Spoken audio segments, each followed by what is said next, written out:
अरमान सब्जी लेने के लिए सुपरमार्केट निकला ही था कि बाहर गेट पर उसे एक रेड़ी वाला दिखा जो सब्जी बेच रहा था।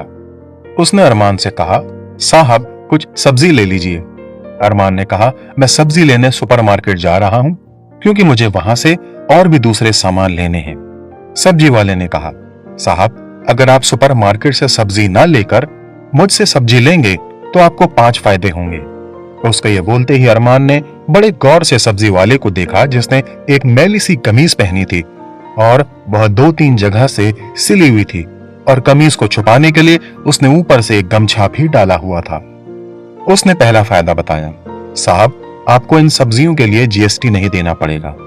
दूसरा फायदा है कि आप सुपरमार्केट से सब्जी उसी दाम में खरीदेंगे जिस दाम में वे बेच रहे हैं, लेकिन मुझसे खरीदने पर आप मोल तोल कर सकते हैं। तीसरा फायदा है कि सब्जी खरीदने पर मैं आपसे पॉलिथीन का दाम नहीं लूंगा, लेकिन सुपरमार्केट में आपसे इसका दाम ले लिया जाएगा। चौथा फायदा है कि मेरी सारी सब्जियां ताजी हैं और बिना कीटनाशक की हैं, क्योंकि मैं अपने पूरे परिवार का पालन सब्जी बेचकर करता हूं और मेरी पत्नी बीमार है क्योंकि उसके दोनों गुर्दे सही से काम नहीं कर रहे हैं। मुझे इस समय रुपयों की बहुत आवश्यकता है। मैंने आज तक किसी के आगे हाथ नहीं फैलाए।